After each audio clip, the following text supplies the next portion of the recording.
సరే యాక్చువల్‌గా ఇప్పుడు మ్యూచువల్ ఫండ్స్ అంటే నాలాంటి వాళ్ళకి బేసిక్‌గా ఎక్కడ న్యూస్ పేపర్స్‌లో సూసైడ్ చేసుకుంటేనో లాస్ అయ్యి షేర్ మార్కెట్‌లో డబ్బులని పోగొట్టుకున్నాడని చెప్పేసి హ్మ్. అలాంటి వరకు తెలిసుంటది. ఇంకొంతమంది ఏంటంటే స్కామ్ 1992 అని ఒక మూవీ చూసాం. స్టాక్ మార్కెట్‌లో అతను కూడా ఫేమస్ స్టాక్ యాహ్! ఎక్స్‌చేంజర్ అని చెప్పేసి.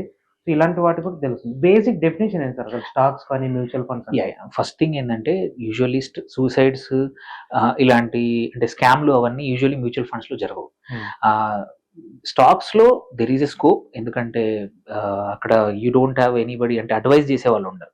మ్యూచువల్ ఫండ్‌కి, స్టాక్స్‌కి తేడా ఏందంటే స్టాక్స్‌లో యాక్టివ్ ఇన్వెస్ట్‌మెంట్. యాక్టివ్ ఇన్వెస్ట్‌మెంట్ అంటే నీ అంటే నువ్వే డిసిషన్ తీసుకొని ఏ హ్మ్. స్టాక్స్‌లో పెట్టాలి, ఎక్కడ పెట్టాలనేది నువ్వే చేస్తున్నావు.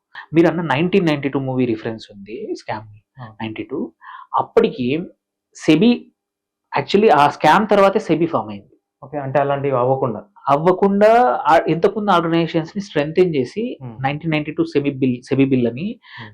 చేయడం ఏంటంటే లాట్ ఆఫ్ స్ట్రక్చరల్ రిఫార్మ్స్ తీసుకొచ్చి డీమ్యాట్ అకౌంట్ అని ఇస్తారు యాక్సెస్. లేదంటే మన డబ్బులు వాళ్ళకిచ్చి వాళ్ళ అకౌంట్‌లో ట్రేడ్ చేస్తారు. ఓకే.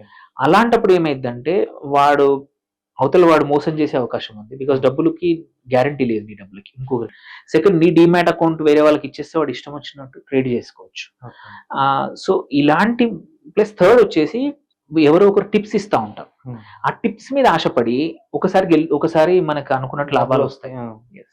ఒకసారి రాగానే గ్రీడ్‌తో ఏమైద్దంటే రూ. 10కి రూ. 100 వచ్చాయి గదా! అని ఈసారి హ్మ్. అప్పు తెచ్చి రూ. 1000 పెడతారు. అది క్యాసినో లాంటి దాంట్లోనే. ఆ! నువ్వు సో 100 పెట్టంగానే ఒక 1000 వస్తది. 1000కి ఇంకో 10,000 యాడ్ చేసి పొడగొట్టుకుంటారు. జనరల్‌గా అదే అన్నమాట.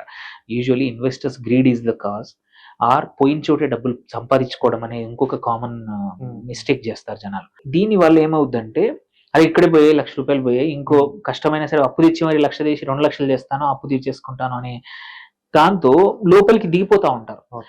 అదొకటి. అండ్ అదే పేరు లేని కంపెనీస్‌తో ఏం చేస్తారు, ఇది కంపెనీ బాగా పెరుగుద్దని టిప్ ఇస్తారు. హ్మ్. ఇట్లాంటిది 1,00,000 మందికి పంపిస్తే 50-100 మంది పెడతారో హ్మ్. ఆర్ 1000 మంది పెట్టగానే, ఆ పేరు లేని స్టాక్ రూపాయి నుంచి రూ. 2, 3 పెరగంగానే హ్మ్. అందరూ అరే! నిజంగా నేను చాలా చేశా. పెరిగింది గదా! అని అనుకుంటారు. హ్మ్. హ్మ్. సో, రూ. 3, రూ. 4కి మనం కొనేసాము. ఒక రూ. 4,00,000, 3,00,000 పెట్టాము. హ్మ్. హ్మ్. పెట్టాక హ్మ్. వాడు ఆపరేటర్ ప్లే ఆపడం అంటే కొత్తగా చేయలేదనుకోండి. హ్మ్. You are stuck. నీ ఆ స్టాక్ ఒకడు కొనడానికి ఉండడు. అది. సో, ఫస్ట్ థింగ్ నువ్వు ఆ రూ. 3 కొనడానికి కూడా ఉండడు. ఆబ్వియస్‌లీ పడిపోతా ఉంటది. So, okay. ఇలా మోసం జరిగి లా ఎక్కువ మటుకు మోసపోతా ఉంటారు. ఆర్ మన యాక్సెస్ ఇచ్చి మోసపోతా ఉంటారు. అండ్ ఇప్పుడు కొత్తగా ఏంటంటే అందరూ ఆప్షన్స్ అంటే ఓకే. లో ఇన్వెస్ట్‌మెంట్ కాస్ట్ హ్మ్. But high returns.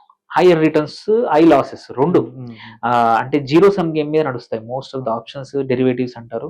హ్మ్.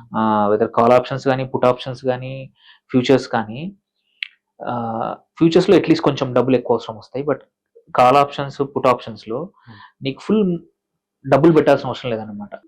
5, 10 వేల్లోనే అన్ని ఆప్షన్స్ వస్తాయి. హ్మ్. సో, ఆ ప్రైస్ అప్స్ అండ్ డౌన్స్ బట్టి ఈ ఆప్షన్స్ ప్రైస్ కూడా పెరుగుతా ఉంటదన్నమాట. ఓకే. సో, తక్కువ పెట్టుబడితో నాకు ఎక్కువ లాభాలొస్తాయని అది కూడా 1, 2 సార్లు రాగానే రుచి చూడగానే హ్మ్. People increase. Risk okay. ఆలోచించకుండా, నాలెడ్జ్ లేకుండా, మార్కెట్స్ మూవ్ అవుతున్న లాంగ్ టర్మ్ నాలెడ్జ్ లేకుండా హ్మ్. ఆ గ్రీడ్‌తో పొడగొట్టుకున్నదే తప్ప హ్మ్.